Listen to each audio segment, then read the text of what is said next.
Hey there, this video is about using a speed booster on the Canon R5C.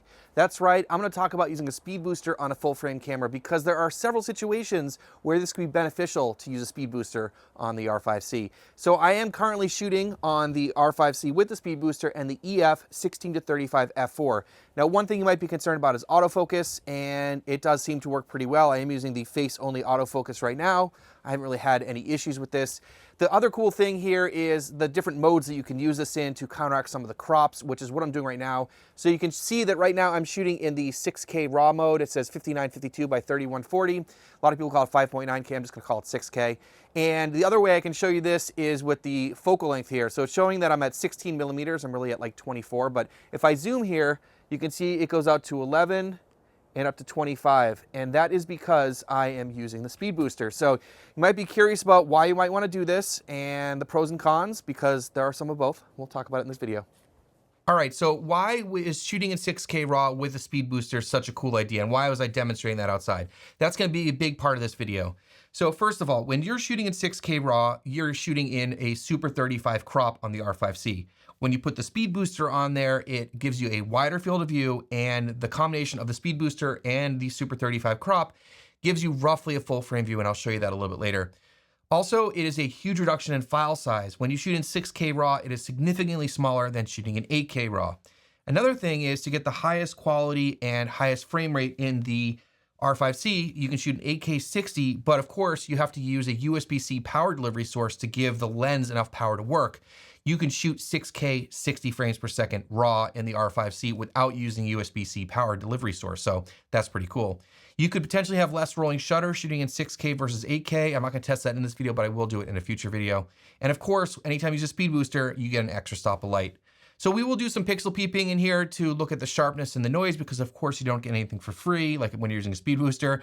And then there's one other cool application that I want to talk about at the end of the video. If you have any questions about how speed boosters work in terms of depth of field, focal length, exposure, all that kind of stuff, I made a very detailed video, and I'll leave that video linked down below. So if you have questions, go check out that video. So let's start off by talking about resolutions and crop modes. So first of all, when you're shooting in the 8K full frame modes, you have a few different options. You can shoot RAW, which is the full sensor width in a 17:9 ratio. It's 8192 by 4320. You can also shoot that in MP4 with the same resolution at 8192 by 4320. That's the full width of the sensor. Now, if you shoot in the MP4 16:9 mode, which is 7680 by 4320, it has the same height, but it cuts a little bit off the edges, and that turns out to be a 1.07 times crop. Now, a lot of people don't realize this about the Canon cameras that shoot DCI and UHD, is that the DCI is the full width, and when you shoot in UHD, it just crops in a little bit. So it's a little bit tighter than full frame. Now, this same thing applies when you're shooting the oversampled 4K in the R5C in XFAVC or MP4. When you're shooting in 17:9 or DCI, you get the full width at 4096 by 2160. And when you shoot in UHD or 16:9, you get 3840 by 2160, which again is that 1.07 times crop. All right, so let's talk about Super 35 mode, and specifically with the 6K RAW, which is a 17:9 ratio, and the resolution, like I said at the beginning of the video, is 5952 by 3140. This is actually a 1.38 times crop over the full frame mode, and this is a little bit wider than I thought it would be for Super 35. Most people would probably assume that the R5C and Super 35 has like a 1.5 or 1.6 times crop, but 1.38 is really cool, and it's kind of comparable to a Red Komodo, which has a 1.33 times crop in its DCI mode, so that's pretty cool. Now, if you're very curious about how to figure out crop factors, you can use sensor sizes in terms of the width. So if you have a sensor that's smaller, you can compare that with a standard 36 by 24 sensor. This has a 36 by 24 sensor, so we're going to use the resolution. So in this case, if you take 8192 and divide by 5952, you get 1.38. So that's where that comes from. Now, if you shoot the oversample 4K modes in Super 35 and XFAVC or MP4, in the DCI mode, you get a 1.38 times crop, same as the 6K RAW. And if you shoot in the 16:9, you get a 1.47 times crop. So if you're just curious about what the crop factors are for Super 35 on the camera, 1.38 for DCI and 1.47 for UHD.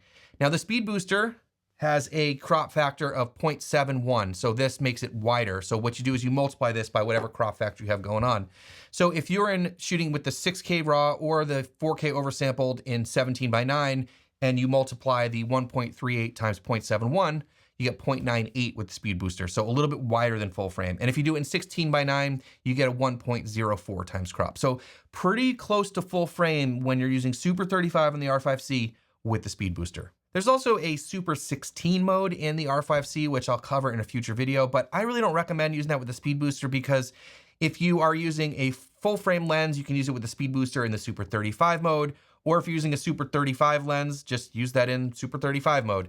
The one advantage here is you can shoot 3K RAW up to 120 frames per second. So again, that'll be something for a different video, but I don't think that's really useful with the speed booster in this sort of situation. Next, let's talk about file sizes and bit rates for shooting raw video. And this is something I mentioned earlier. It's a large advantage for shooting in the 6K RAW Super 35 mode. All of these numbers will be based on 24 frames per second and measured in megabits per second. If you're curious about all this for all the different frame rates and stuff, it's all listed in the Canon R5C user manual. I'll leave that document link down below. So in the full frame 8K RAW modes, there are two. There's ST and LT. They're 1580 and 1030 megabits per second. When you're shooting in the 6K RAW Super 35 mode, there are three different options. You also get an HQ mode, which is a higher quality than the ST, which you don't get in the full frame 8K mode.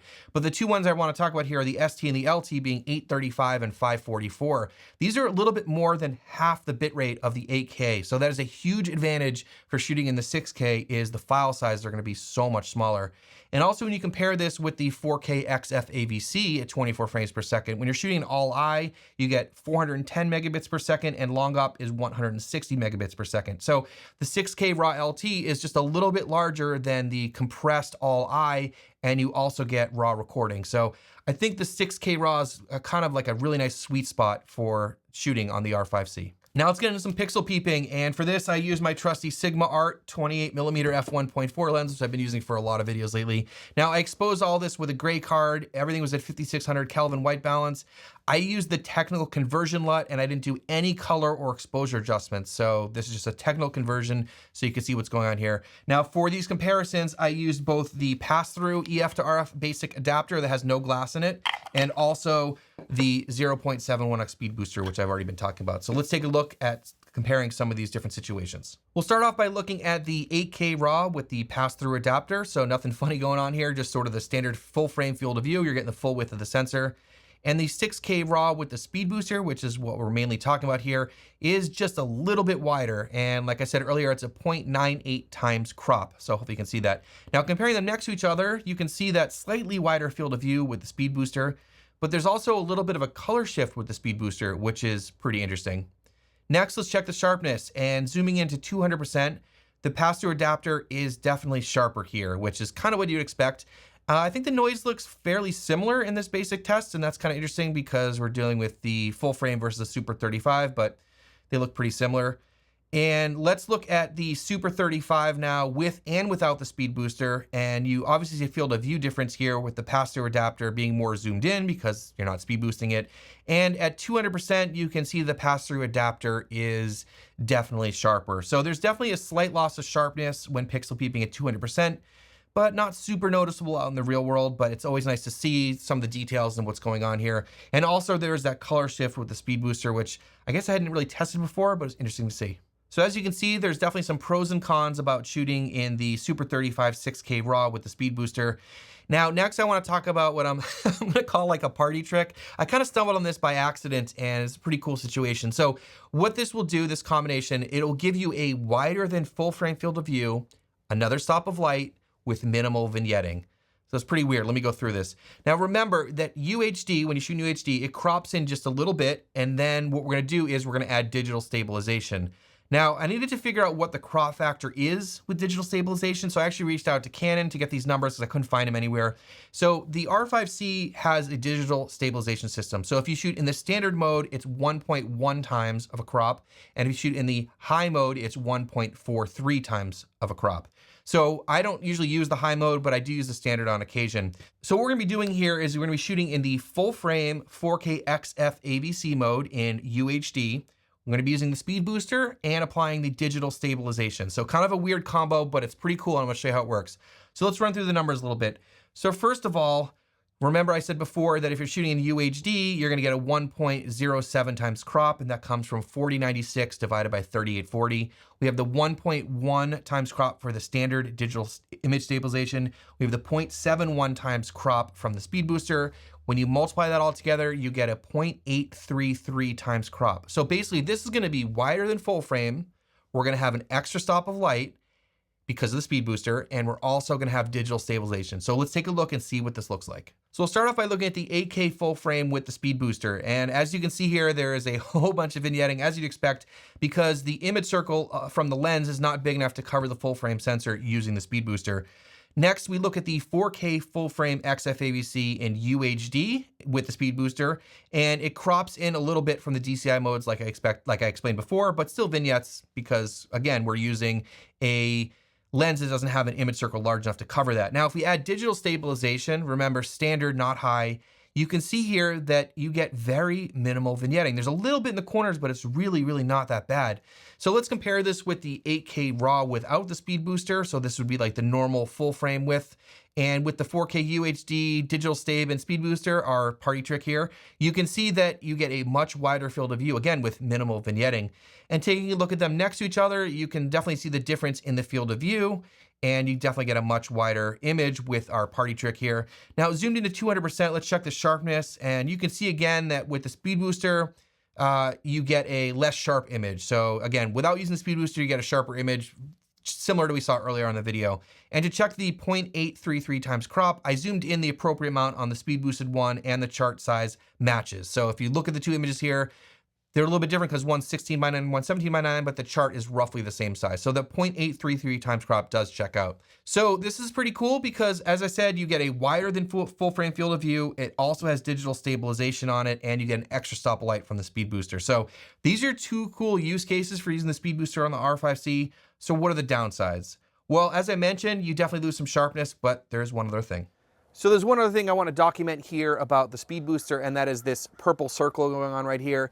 Now, this is an issue that I've documented on the C70 several times over the last few years, and I just want to point out that it is an issue on the R5C. So as I'm using this right now with the Speedbooster, I'm also using the Canon 16-35 f4, and this usually happens with a lot of backlit situations. Like you can see here, the sun's coming sort of over my left shoulder. And this is not an uncommon way to light people, especially when the sun is a little bit lower in the sky and you want a more dramatic or cinematic shot. This definitely can still happen. So I just want to document that this issue with the purple circle does also happen on the R5C in certain situations. Now, if I zoom, seems to be on the wider end, but you just have to be aware of it and something that could happen. So in conclusion, would I recommend picking up the Speedbooster for the R5C? No, if you didn't already have one, probably not. But if you already have one, like you're using it on your C70 or your Red Komodo, it'd be pretty cool to play around with, and I had a lot of fun making this video. So if you have some other uses or specific situations where the Speedbooster can be useful on the R5C, let me know down in the comments below. If you enjoyed this video, please hit subscribe. Thank you so much for watching, and we'll see you in the next one.